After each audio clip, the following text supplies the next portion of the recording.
Hello guys, this is best car picks. നമ്മൾ വീണ്ടും പഞ്ചിൻ്റെ മറ്റൊരു കമ്പാരിസനായിട്ട് എത്തിയിരിക്കുകയാണ്. ഞാൻ സത്യത്തിൽ ഇങ്ങനൊരു കമ്പാരിസൺ ചെയ്യണമെന്ന് ഒരിക്കലും വിചാരിച്ചല്ല. നമ്മുടെ C3 വെച്ച് തന്നെ കമ്പാരിസൺ നിർത്തണമെന്നായിരുന്നു വിചാരിച്ചത്. പക്ഷേ ഏതായാലും ആ വീഡിയോയുടെ താഴെയും അതുപോലെ മറ്റു പല വീഡിയോസിലായിട്ട് ഒരുപാട് ആൾക്കാർ കമൻറ്റ് ചെയ്തതാണ് ഫ്രോങ്സ് വെച്ച് വണ്ടിയെ കമ്പയർ ചെയ്യാൻ. അതുകൊണ്ടാണ് നമ്മളിപ്പോൾ ഫ്രോങ്സ് വെച്ച് കമ്പയർ ചെയ്യുന്നത്. ആൻഡ് നിങ്ങളിപ്പോൾ സെഗ്മെൻറ്റ് വൈസ് മാത്രമേ കമ്പയർ ചെയ്യുള്ളൂ, ഓർ കമ്പാരിസൺ കാണുള്ളൂ എന്നുണ്ടെങ്കിൽ മിക്കവാറും നിങ്ങൾക്ക് പറ്റിയൊരു വീഡിയോ ആയിരിക്കില്ല. കാരണം പഞ്ചും ഫ്രോങ്സും സെയിം സെഗ്മെൻറ്റിൽ വരുന്ന വണ്ടികളൊന്നും അല്ല. ഫ്രോങ്സ് എന്ന് പറയുമ്പോൾ ഒരു ഇച്ചിരി മുകളിലത്തെ സെഗ്മെൻറ്റ്, അതായത് നമ്മുടെ പ്രീമിയം ഹാച്ച് ബാക്സിൻ്റെ ഒരു ചെറിയൊരു ക്രോസ് ഓവർ വേർഷൻ പോലത്തെ സെഗ്മെൻറ്റിലാണ്. സത്യം പറയുന്നതിൻ്റെ കോമ്പറ്റീഷനായിട്ട് വേറെ അധികം വണ്ടികളൊന്നുമില്ല. മാഗ്നേറ്റ് കൈകർക്ക് വേണമെങ്കിൽ പറയാം, ഓൾമോസ്റ്റ് സിമിലർ പ്രൈസ് പോയിന്റിൽ. ഏതായാലും നമുക്ക് ജസ്റ്റ് ചെയ്യാം. ഇതൊരു വളരെ ഡീറ്റെയിൽഡ് കമ്പാരിസൺ ആയിട്ട് കൂട്ടണ്ട, നിങ്ങൾ ആ ഒരു സംഭവം ആവശ്യപ്പെട്ടുകൊണ്ട് നമ്മൾ ചെയ്യുന്നതാണ്. എനിവേ ഡയമെൻഷൻസ് എന്ന് തുടങ്ങുകയാണെങ്കിൽ അത്യാവശ്യം നല്ല ഡിഫറൻസ് ഉണ്ട്. കാരണം ഫ്രോങ്സിന് സൈസ് കൂടുതലാണ്. അത് നിങ്ങൾ ഏതൊരു രീതിയിൽ നോക്കിയാലും ഹൈറ്റ് ഒഴികെ ബാക്കി എല്ലാത്തിലും മനസ്സിലാവും. ലെങ്ത് 119 മില്ലിമീറ്റേഴ്സ് ഫ്രോങ്സിന് കൂടുതലുണ്ട്. അതുപോലെ നമ്മുടെ വിട്ട് വരുന്നത് 23 mm ഫ്രോങ്സിന് കൂടുതലുണ്ട്. ഞാൻ പഞ്ചിൻ്റെ ബേസിലാണ് കമ്പയർ ചെയ്തിരിക്കുന്നത്, അതുകൊണ്ടാണ് മൈനസ് ഇട്ടിരിക്കുന്നത്. ഹൈറ്റ് ആണെങ്കിലും 65 mm നമ്മുടെ പഞ്ചിന് കൂടുതലുണ്ട്. ഹൈറ്റ് മാത്രമാണ് പഞ്ചിന് കൂടുതലുള്ളത്. വീൽ ബേസും അഗൈൻ ബലോനയുടെ പ്ലാറ്റ്ഫോം ആയതുകൊണ്ടും കുറച്ച് ലെങ്ത് കൂടുതലായതുകൊണ്ടൊക്കെ ഫ്രോങ്സിന് 75 mm കൂടുതലാണ് വരുന്നത്. അതുകൊണ്ട് ഏത് ആംഗിളിൽ നോക്കിയാലും ഹൈറ്റ് എന്ന് പറയുമ്പം നമുക്ക് ഇരിക്കുമ്പോൾ ബാക്കിലത്തെ ഹെഡ് റൂം അങ്ങനത്തെ സംഭവങ്ങളിലൊക്കെ മെയിനായിട്ട് മാറ്റർ ചെയ്യുള്ളൂ. അല്ലാതെ ഓവറോൾ ഡയമെൻഷൻസിൽ തീർച്ചയായും നമ്മുടെ ഫ്രോങ്സ് തന്നെയാണ് മുന്നിൽ നിൽക്കുന്നത്. ഇനി നമുക്ക് പഞ്ചിൻ്റെ എക്സ്ട്രാ ഫീച്ചേഴ്സിലേക്ക് കിടക്കാം. ഞാനിവിടെ ആക്ച്വലി ടോപ്പ് ആൻഡ് വേരിയൻസ് ആണ് കമ്പയർ ചെയ്യുന്നത്. പക്ഷേ ഫ്രോങ്സിൻ്റെ ടോപ്പ് ആൻഡ് കുറച്ചധികം എക്സ്പെൻസീവ് ആണ്, പ്രത്യേകിച്ച് നമ്മൾ ടർബോ ഓട്ടോമാറ്റിക്കിലേക്ക് പോകുമ്പോൾ. എനിവേ പഞ്ചിൽ നമുക്ക് 10.25 ഇഞ്ചസിൻ്റെ ടച്ച് സ്ക്രീൻ ആണ് കിട്ടുന്നത്. സൈസ് കൂടുതലാണ്. വയർലെസ് ആൻഡ് ഓട്ടോ ആപ്പിൾ കാർപ്ലേക്ക് ഇതിനകത്തും സപ്പോർട്ട് ഉണ്ട്. അതുപോലെ 7 ഇഞ്ചസിൻ്റെ ഒരു കളർ TFT ഡിസ്പ്ലേ വരുന്നുണ്ട്. ഫ്രോങ്സിൽ നമുക്ക് 4.2 ഇഞ്ച് വരുന്ന ഒരു കളർ TFT ഡിസ്പ്ലേ ആണ് വരുന്നത്. പിന്നെ ഇതിനകത്ത് ടച്ച് പേസ്റ്റ്, AC കൺട്രോൾസ്, അതുപോലെ നമ്മുടെ 2 spoke steering wheel with illuminated Tata logo അങ്ങനത്തെ സാധനങ്ങളൊക്കെ വരുന്നുണ്ട്. ഇതിന് പുറമെ 65 വാട്ട്സിൻ്റെ ടൈപ്പ് സി ഫാസ്റ്റ് ചാർജർ ഫ്രണ്ടിലും 15 വാട്ട്സിൻ്റെ ടൈപ്പ് സി ഫാസ്റ്റ് ചാർജർ ബാക്കിലും, പിന്നെ നമ്മുടെ 8 സ്പീക്കർ ഹാർമൻ്റെ മ്യൂസിക് സിസ്റ്റം അതൊക്കെ പഞ്ചിനകത്ത് എക്സ്ട്രാ വരുന്നുണ്ട്.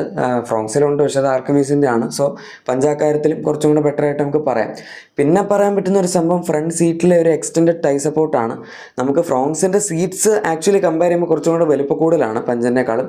പക്ഷേ ടൈ സപ്പോർട്ടിൻ്റെ കാര്യത്തിൽ ബാക്കിലാണെങ്കിലും ഫ്രണ്ടിലാണെങ്കിലും പഞ്ച് തന്നെയാണ് കുറച്ചും കൂടെ മുന്നിൽ നിൽക്കുന്നത്. ഇനി അടുത്ത ഫീച്ചർ വരുന്ന ഇലക്ട്രിക് സൺറൂഫ് ആണ്. അതും വോയിസ് അസിസ്റ്റഡ്. അത് നമുക്ക് പഞ്ചിൽ മാത്രമേ കിട്ടുന്നുള്ളൂ. ഫ്രോങ്സ് അവരെങ്ങനെയാണ് ഇപ്പോഴും സൺറൂഫ് ഇല്ലാതെ ഈ ഒരു കാലത്ത് വിൽക്കുന്നെന്നുള്ളതാണ് ഏറ്റവും വലിയ അതിശയം. കാരണം എല്ലാവർക്കും സൺറൂഫ് വേണം. മിക്ക ആൾക്കാരും സൺറൂഫ് നോക്കിയാണ് ഇപ്പോൾ വണ്ടി തന്നെ എടുക്കുന്നത്. പക്ഷെ എന്നിട്ടും ഫ്രോങ്സിൽ അവർ കൊടുത്തിട്ടില്ല. ബലേനോയിലും വന്നിട്ടില്ല ഇതുവരെ. ഏതായാലും ഇനിയിപ്പോൾ അടുത്തൊരു അപ്ഡേറ്റ് ഉണ്ടെങ്കിൽ ഉറപ്പായിട്ടും കിട്ടും. ഇനി നമ്മുടെ last and final extra feature എന്ന് പറയുന്നത് റിയർ ആംറസ്റ്റ് ആണ്. അതും നമുക്ക് പഞ്ചിൽ മാത്രമേ കിട്ടുന്നുള്ളൂ. ഫ്രോങ്സിലും കിട്ടുന്നില്ല, ബലേനിലും കിട്ടുന്നില്ല. അത് എന്തുകൊണ്ടാണ് മാരുതി കൊടുക്കാത്തതെന്ന് അറിയില്ല. അത് നല്ലൊരു സംഭവമാണ് കംഫർട്ടൊക്കെ വെച്ച്. പിന്നെ ഇതിൻ്റെ ക്ലാരിറ്റി, പഞ്ചിൻ്റെ 360° ക്യാമറയുടെ ക്ലാരിറ്റി വളരെ വളരെ നല്ലതാണ്. പ്രത്യേകിച്ച് ഈ ഒരു സെഗ്മെൻ്റൊക്കെ വെച്ച് നോക്കുമ്പം ഫ്രോങ്സിൻ്റെ ക്ലാരിറ്റി വളരെ ആവറേജ് ആണ്. അതായത് നിങ്ങളിപ്പോൾ C3യുടെ ക്ലാരിറ്റി മാഗ്നേറ്റിൻ്റെ ഒക്കെ വെച്ച് കമ്പയർ ചെയ്യുന്നത് കുറച്ചുകൂടി ബെറ്റർ ആണ് ഫ്രോങ്സ്. പക്ഷേ എന്നാലും പഞ്ചിൻ്റെ 360° ക്യാമറ എന്ന് പറഞ്ഞാൽ ഈ സെഗ്മെൻറ്റ് വെച്ച് നോക്കുമ്പോൾ വേറെ ലെവൽ തന്നെയാണ്.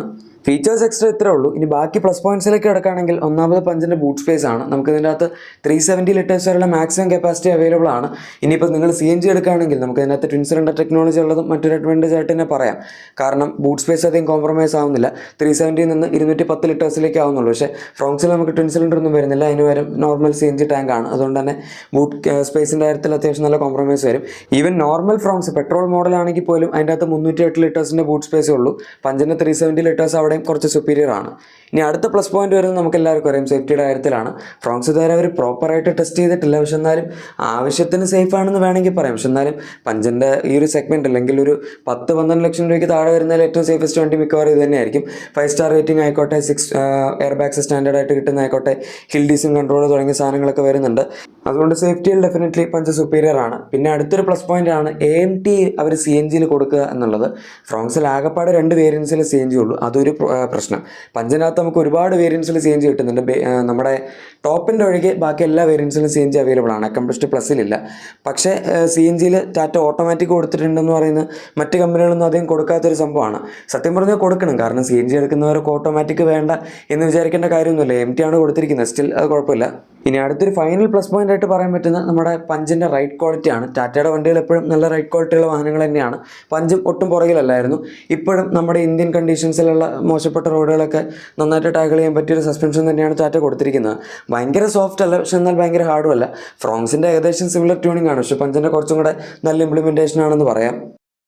ഇത്രയൊക്കെ ഉള്ളൂ പഞ്ചിൻ്റെ പ്ലസ് പോയിന്റ്സ്. ഇനി നമുക്ക് നേരെ ഫ്രോങ്സിലോട്ട് കിടക്കാം. ഞാനൊക്കെ ഡയമെൻഷൻസ് ഓൾറെഡി പറഞ്ഞിട്ടുണ്ട്. അതുപോലെ ഡിസൈൻ വളരെ സബ്ജക്റ്റീവ് ആയിട്ടുള്ളൊരു കാര്യമാണ്. നിങ്ങൾക്ക് ഇതിൽ ഏത് വണ്ടിയാണ് കാണാൻ കൂടുതൽ ഇഷ്ടം എന്നുള്ളത് തീർച്ചയായും താഴെ കമൻസിൽ പറഞ്ഞേക്കാം. നമ്മളേതായാലും അത് കമ്പയർ ചെയ്യുന്നില്ല. പിന്നെ പ്രൈസ്, അതിൽ നിങ്ങൾക്ക് ഒരു ഡീറ്റെയിൽഡ് കമ്പാരിസൺ അധികം വൈകാതെ തന്നെ കിട്ടുന്നതായിരിക്കും. പഞ്ചിൻ്റെ കേസിൽ ഞാനത് പറഞ്ഞില്ല, പക്ഷേ ഈ വണ്ടിയുടെ അവസാനം ആകുമ്പോഴേക്കും പറയാം. ഏതായാലും എക്സ്ട്രാ ഫീച്ചേഴ്സ് ഫ്രോങ്സിൽ നോക്കുകയാണെങ്കിൽ സത്യം പറഞ്ഞാൽ നോക്കിയിട്ട് അധികമൊന്നും കിട്ടിയില്ല. വളരെ കുറച്ച് മാത്രമേ എനിക്ക് കിട്ടിയുള്ളൂ. അതിലൊന്ന് നമ്മുടെ റിയർ സീറ്റിൻ്റെ സെൻറ്ററിൽ വരുന്ന ഹെഡ് റെസ്റ്റ് ആണ്. പഞ്ചിൽ അവരിപ്പോഴും ബാക്കിൽ 2 അഡ്ജസ്റ്റബിൾ ഹെഡ് റെസ്റ്റ് കൊടുക്കുന്നുള്ളൂ, അതും ടോപ്പ് ആൻഡ് 2 വേരിയൻസിൽ.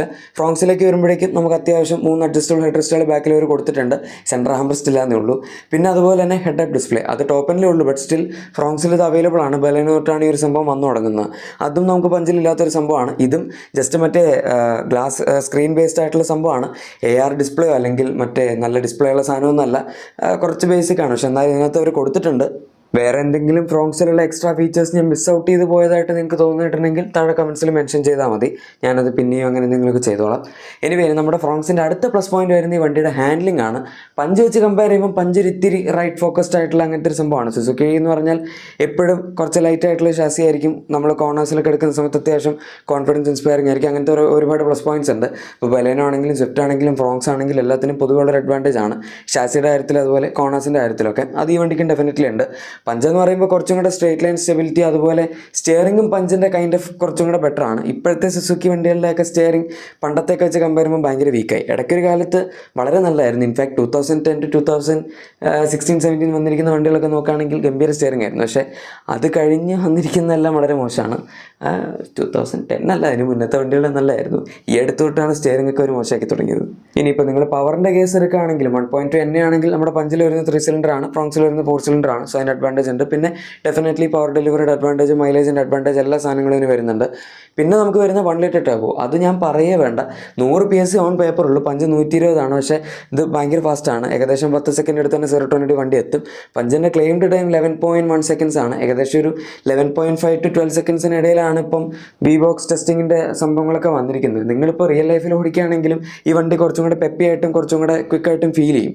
ടർബോ ലാഗോ അങ്ങനത്തെ സംഭവങ്ങളൊന്നും അധികം ഇല്ലാതെ ആവശ്യത്തിന് നന്നായിട്ട് റെഡ് ലൈൻ വരെയൊക്കെ പവറുള്ള നല്ലൊരു ഹൈ റവിങ് എഞ്ചിനാണ്. അതുകൊണ്ട് ഓടിക്കാൻ രസം ഉറപ്പായിട്ടും ഇത് തന്നെയാണ്. നിങ്ങളിപ്പോൾ ടർബോ പെട്രോളാണ് ഫോക്കസ് ചെയ്യുന്നതെങ്കിൽ എനിക്ക് പറയാനുള്ളത് പഞ്ചിൻ്റെ ടോപ്പ് എൻഡും അതുപോലെ ഫ്രോങ്സും ആണ് കൺസിഡർ ചെയ്യുന്നുണ്ടെങ്കിൽ ഡെഫിനറ്റ്ലി ഫ്രോങ്സിൻ്റെ സീറ്റ ടർബോ മാനുവൽ എടുത്താൽ മതി. പഞ്ച് എന്തായാലും മാനുവൽ ആണല്ലോ ഉള്ളൂ, ഓട്ടോമാറ്റിക് അല്ലല്ലോ. അപ്പോൾ പിന്നെ അവിടെ അങ്ങനത്തെ ഒരു കൺഫ്യൂഷനും വരുന്നില്ല. നിങ്ങൾ പഞ്ച് ടർബോ എടുക്കുന്നതിലും ഞാൻ എപ്പോഴും കൂടുതൽ സജസ്റ്റ് ചെയ്യുന്ന ഫ്രോങ്സ് തന്നെയായിരിക്കും. കാരണം നമുക്ക് ഓടിക്കാൻ കുറച്ചും കൂടി ഒരു ഫൺ ഫാക്ടർ ഇതിൻ്റെ അകത്താണ് എക്സ്ട്രാ വരുന്നത്.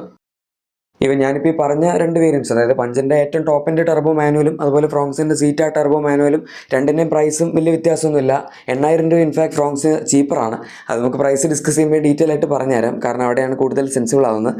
ഇനി ഫ്രോങ്സിന് ഒരു അഡ്വാൻറ്റേജും കൂടെ ഉണ്ട്, അതാണ് റിയർ സീറ്റ് എക്സ്പീരിയൻസ്. അത് ഞാൻ നേരത്തെ പറഞ്ഞപ്പോൾ നിങ്ങൾക്ക് മനസ്സിലായി കാണും. എക്സ്പീരിയൻസ് ഇൻ ദ സെൻസ് മൊത്തത്തിൽ നമുക്ക് സ്പേസിൻ്റെ കാര്യം എടുക്കുമ്പോഴാണ് ഭയങ്കര ഒരു പ്ലസ് പോയിന്റ് ആയിട്ട് പറയാൻ പറ്റുന്നത്. ഇതിന് വീൽ ബേസ് കൂടുതലാണ്, പാക്കേജിങ് അത്യാവശ്യം നല്ലതാണ്. അതുകൊണ്ട് തന്നെ ബാക്കിൽ ഇഷ്ടംപോലെ സ്പേസ് കിട്ടുന്നുണ്ട്. ഈ സെഗ്മെൻറ്റിൽ തന്നെ ഏറ്റവും സ്പേസ് ഉള്ള വണ്ടി ബലേനോ ആയിരുന്നു. സോ അത് ബേസ് ചെയ്തിരിക്കുന്നുണ്ട്. സ്പേസിൻ്റെ കാര്യത്തിൽ ഫ്രോങ്സിലും യാതൊരു കോംപ്രമൈസും വന്നിട്ടില്ല. അണ്ടർത്തെ സപ്പോർട്ട് ഞാൻ നേരത്തെ പറഞ്ഞ പോലെ ബാക്ക് സീറ്റ്സിൽ ഫ്രോങ്സിൻ്റെ കുറച്ചധികം പുവറാണ്, പഞ്ചിൻ്റെ പക്ഷേ കുറച്ചുകൂടെ ബെറ്റർ ആണ്. ഫ്രണ്ട് സീറ്റ്സിലാണെങ്കിലും കുഴപ്പമൊന്നുമില്ല, പക്ഷെ എന്നാലും പഞ്ച് വെച്ച് കമ്പയർ ചെയ്യുമ്പോൾ ഫ്രോങ്സിൽ കുറച്ച് കുറവാണെന്ന് പറയും. ഫ്രണ്ട് സീറ്റ്സിൻ്റെ കാര്യം. ബാക്ക് സീറ്റ് അങ്ങനെയല്ല, ബാക്ക് സീറ്റ് അണ്ടർത്തെ സപ്പോർട്ട് നല്ല കുറവാണ് ഫ്രോങ്സിൽ. ഏതായാലും ഇതാണ് നമ്മുടെ സീറ്റിംഗ് എക്സ്പീരിയൻസിൻ്റെ കേസ് വരുന്നത്. ഇത്രയൊക്കെയാണ് ഫ്രോങ്സിൽ നമുക്ക് അഡീഷണൽ പ്ലസ് പോയിന്റ് ആയിട്ട് പറയാൻ പറ്റുന്നത്. പിന്നെ നിങ്ങൾക്കൊരു ബേസ് ലൈൻ വെച്ചപ്പോൾ ഞാൻ പറയാതെ തന്നെ അറിയാവുന്നൊരു സംഭവമാണ് റിലയബിലിറ്റി, അല്ലെങ്കിൽ നമ്മുടെ ലോങ് ടേം ഒരു എക്സ്പീരിയൻസ് വരുന്നത്. സർവീസ് ക്വാളിറ്റിയൊക്കെ ഇപ്പോൾ ചില മാരുതി ഡീലർഷിപ്പിനും ആൾക്കാർ കുറ്റം പറയാറുണ്ട്. പക്ഷേ എന്നാലും ഓവറോൾ നമ്മുടെ ഒരു റിലയബിലിറ്റി കേസ്, അതായത് വണ്ടി എത്ര കാലം ഓടും എന്നുള്ളൊരു നോക്കുകയാണെങ്കിൽ റിലയബിളായിട്ട് ഏറ്റവും കൂടുതൽ ഓടുന്ന ഡെഫിനറ്റ്ലി സുസുക്കി തന്നെയായിരിക്കും. ഇനി നമുക്ക് ലാസ്റ്റ് ആൻഡ് ഫൈനൽ ആസ്പെക്റ്റ് പ്രൈസിങ്ങിലോട്ട് വരാം. ആൾക്കാർ ഇതിൻ്റെ കമ്പാരിസൺ ചോദിക്കാനുള്ള ഏറ്റവും വലിയ റീസണും പ്രൈസ് തന്നെയാണ്. കാരണം നമ്മുടെ ഈ ഫ്രോങ്സിൻ്റെ ഡെൽറ്റ പ്ലസ് വേരിയൻറ്റ് വരെ 1.2 തന്നെ ഉള്ളൂ. 1.2 ആണ് ആൾക്കാർ ഏറ്റവും കൂടുതൽ എടുക്കാറുള്ളത്. ടർബോ അങ്ങനെ അധികം ആൾക്കാർ എടുക്കാറില്ല. ഈവൻ ടർബോ എടുക്കുകയാണെങ്കിൽ ഞാൻ ഓൾറെഡി പറഞ്ഞു, നിങ്ങൾക്ക് ഇപ്പോൾ പ്രൈസിൻ്റെ ഡിഫറൻസ് കാണാം. നമ്മുടെ സീറ്റ ഫ്രോങ്സിൻ്റെ ടർബോ, അതുപോലെ പഞ്ചിൻ്റെ അക്കംപ്ലിഷ്ഡ് പ്ലസ്. ഇനിയിപ്പോൾ നിങ്ങൾക്ക് അതല്ല പഞ്ചിൻ്റെ മറ്റേ അഡ്വഞ്ചർ വേരിയൻ്റ് എടുക്കണമെന്നുണ്ടെങ്കിൽ ഫ്രോങ്സിൻ്റെ ഡെൽറ്റ പ്ലസ് ടർബോ അവൈലബിൾ ആണ്. അത് നിങ്ങൾക്ക് വേണമെങ്കിൽ കൺസിഡർ ചെയ്യാം. അതാണ് ടർബോയുടെ കേസ്. ഇനി അതല്ലാതെ 1.2ൻ്റെ കേസിലേക്ക് വരികയാണെങ്കിൽ ഇതിൻ്റെ രണ്ടിൻ്റെയും പ്രൈസിൽ ഫ്രോങ്സ് ആക്ച്വലി ചീപ്പറാണ്. കാരണം ഇതിൻ്റെ ടോപ്പ് എൻഡ് നമുക്ക് 1.2ൽ ഇല്ലാത്തതുകൊണ്ട് തന്നെ ഫീച്ചേഴ്സിൽ അത്യാവശ്യം നല്ല മിസ്സിംഗ് ഉണ്ടാകും. പക്ഷേ നിങ്ങൾക്ക് കുറച്ചുകൂടെ കുറഞ്ഞ പ്രൈസിൽ ഏകദേശം 1 ലക്ഷം രൂപയോളം പ്രൈസ് വ്യത്യാസമുണ്ട്. 8.9 lakhs ആണ് പഞ്ചിൻ്റെ ഇതിൻ്റെ മാനുവൽ ടോപ്പിൻ്റെ പ്രൈസ് വരുന്നത്. ഇതിൻ്റെ അകത്ത് 8.05 ഉള്ളൂ. അപ്പോൾ ശരി, ഏകദേശം 1,00,000 രൂപയ്ക്ക് മുകളിൽ പോകും നമ്മൾ ഓൺ റോഡ് ഡിഫറൻസ് എടുക്കുകയാണെങ്കിൽ. ആ പ്രൈസ് ഡിഫറൻസിൽ നിങ്ങൾക്ക് പഞ്ചിൽ ഒരുപാട് എക്സ്ട്രാ ഫീച്ചേഴ്സ് കിട്ടും. പക്ഷേ ഞാനിപ്പോൾ നേരത്തെ പറഞ്ഞ പ്ലസ് പോയിൻറ്റ്സ് ഒക്കെയാണ് നമുക്ക് ഫ്രോങ്സിൽ എക്സ്ട്രാ ആയിട്ട് കിട്ടുന്നത്. ആൻഡ് AMT എടുക്കുകയാണെങ്കിലും ഗിയർ ബോക്സിൻ്റെ കേസിൽ ഫ്രോങ്സിന് ആണ് കുറച്ചും കൂടെ അഡ്വാൻറ്റേജ് ഉള്ളത്. പഞ്ചിൻ്റെ AMT എന്ന് പറഞ്ഞാൽ പണ്ട് വളരെ മോശമായിരുന്നു. ഇപ്പം പണ്ട് ഇൻ ദ സെൻസ് പഞ്ചിൻ്റെ അല്ല, ടാറ്റയുടെ പൊതുവെയുള്ള പണ്ടത്തെ AMT വളരെ മോശമായിരുന്നു. ഇപ്പോൾ അവർ പതുക്കെ ട്യൂൺ ചെയ്ത് കുറച്ചുകൂടെ ബെറ്റർ ആക്കി വന്നിട്ടുണ്ട്. സ്റ്റിൽ AMTയുടെ കാര്യത്തിൽ സുസുക്കിയാണ് ഇപ്പോഴും അത്യാവശ്യം നല്ലതായിട്ട് നമ്മൾ ഇതാക്കുന്നത്. സുസുക്കി മുതൽ ഹ്യുണ്ടായി നല്ലതാണ്. ഇനിയിപ്പോൾ ഈ പറഞ്ഞ സംഭവങ്ങളൊന്നും നിങ്ങളെ ബാധിക്കുന്നില്ല. അതായത് ഇപ്പോൾ ഗിയർ ബോക്സ് ഇത്തിരി സ്ലോ ആണെങ്കിൽ നിങ്ങൾ അഡ്ജസ്റ്റ് ചെയ്യും. നമുക്ക് രണ്ട് വണ്ടികളിലും മാനുവൽ ഓവർ ഫംഗ്ഷൻ വരുന്നുണ്ട്. അതായത് ട്രിപ്ട്രോണിക് ഇത് വെച്ചിട്ട് പ്ലസ് മൈനസ് മോഡ്സ് ഉണ്ടല്ലോ, സോ അത് വെച്ച് കൺട്രോൾ ചെയ്യാൻ പറ്റും. അതുകൊണ്ട് ഓവർടേക്കിങ്ങിൻ്റെ സമയത്തൊക്കെ ഇപ്പോൾ ഗിയർ ബോക്സ് ഇച്ചിരി സ്ലോ ആണെങ്കിലും നമ്മളൊരു ഗിയർ ഡൗൺ ആക്കി വെച്ചിട്ട് ഓവർടേക്ക് ചെയ്ത് കഴിഞ്ഞാൽ രണ്ടും രണ്ടും എന്തായാലും എന്നെ എൻജിൻസ് ആണല്ലോ. ഫ്രോങ്സ് കുറച്ചും കൂടെ പെപ്പിയായിട്ട് നമുക്ക് ഓവർടേക്കിൻ്റെ സമയത്ത് ഹൈവേ സ്പീഡ്സിലൊക്കെ ഫീൽ ചെയ്യുമെന്ന് മാത്രം. പഞ്ച് 1.2 എന്നെ ഏറ്റവും കൂടുതൽ സ്ട്രഗിൾ ചെയ്യുന്ന ഹൈവേ സ്പീഡ്സിലാണ്. നമുക്ക് കുറച്ചധികം സ്പീഡ് കയറണമെങ്കിൽ ഒരു 0 to 60 വരെ അത്യാവശ്യം കുഴപ്പമില്ല. അത് കഴിഞ്ഞ് വരുമ്പോഴേക്കാണ് കുറച്ച് ബുദ്ധിമുട്ട് വരുന്നത്. ഇനി CNGയുടെ പ്രൈസ് നിങ്ങൾക്ക് ഇവിടെ കമ്പയർ ചെയ്യാം. സത്യം പറഞ്ഞാൽ നിങ്ങൾ CNG എടുക്കാൻ ഉദ്ദേശിക്കുന്നുണ്ടെങ്കിൽ പഞ്ച് തന്നെയായിരിക്കും ബെറ്റർ ചോയ്സ്. കാരണം നമുക്ക് AMT അവൈലബിൾ ആണ്, മാനുവൽ ആണെങ്കിലും കിട്ടുന്നുണ്ട്, ഈവൻ ഒരുപാട് വേരിയൻസിൽ കിട്ടുന്നുണ്ട്. നിങ്ങൾക്ക് ഫീച്ചേഴ്സിലധികം കോംപ്രമൈസ് വരുന്നില്ല. അങ്ങനെ എല്ലാം കൊണ്ടും വളരെ നല്ലൊരു ഓപ്ഷനാണ്. ഇൻഫാക്ട് നമുക്ക് ബൂട്ട് സ്പേസിലും കോംപ്രമൈസ് ഇല്ല. അങ്ങനെ ഒരുപാട് പോസിറ്റീവ്സ് ഉണ്ട്. പിന്നെ കേട്ടിടത്തോളം ടാറ്റയുടെ CNGയും അത്യാവശ്യം റിലയബിൾ ആണ്. ഇപ്പോൾ ICNG ടെക്നോളജി വന്നിട്ട് ഒരുപാട് കാലമായിട്ടില്ല, 3-4 കൊല്ലമൊക്കെ ആയിട്ടുള്ളൂ. സുസുക്കി ഏകദേശം 10 കൊല്ലത്തിന് മുകളിലായിട്ട് കൊടുക്കുന്നതാണ്. അതിന് മുന്നേ ഒരു LPGയും കൊടുക്കുമായിരുന്നു. എന്തൊക്കെയായാലും ടാറ്റ പണ്ട് നാനോയിലൊക്കെ CNG കൊടുത്ത് ടെസ്റ്റ് ചെയ്തിട്ടുള്ളതൊക്കെയാണ്. അതുകൊണ്ട് മൊത്തത്തിൽ നോക്കുമ്പോൾ CNGയുടെ കാര്യത്തിൽ എനിക്ക് തോന്നുന്നത് പഞ്ച് തന്നെയാണ് കുറച്ചുകൂടെ ബെറ്റർ എന്ന്. എനിവേ, ഈ രണ്ട് വണ്ടികളെ പറ്റിയുള്ള നിങ്ങളുടെ അഭിപ്രായം താഴെ കമൻസിൽ പറയാം. നിങ്ങൾ ഏതായിരിക്കും ചൂസ് ചെയ്യുക എന്നും കൂടെ പറഞ്ഞേക്കാം. പിന്നെ നിങ്ങളുടെ എക്സിസ്റ്റിംഗ് വാഹനത്തിന് എന്തെങ്കിലും ആക്സറീസോ ക്ലീനിങ് പ്രൊഡക്ട്സോ ഒക്കെ ആണെങ്കിൽ നമ്മുടെ ഡിസ്ക്രിപ്ഷൻ അല്ലെങ്കിൽ പ്രൊഡക്ട്സ് അങ്ങോട്ട് ചെക്കൗട്ട് ചെയ്യാൻ മറക്കണ്ട. വീഡിയോ ഇഷ്ടപ്പെട്ടെങ്കിൽ ഉറപ്പായിട്ടും ലൈക്കും സബ്സ്ക്രൈബും ഷെയർ ഒക്കെ ചെയ്ത് നമ്മൾ സപ്പോർട്ട് ചെയ്തേക്കുക. നമുക്ക് മറ്റൊരു വീഡിയോയിൽ കാണാം. അതുവരെ താങ്ക് യു ഫോർ വാച്ചിങ് ഈ വീഡിയോ ആൻഡ് ഗുഡ് ബൈ.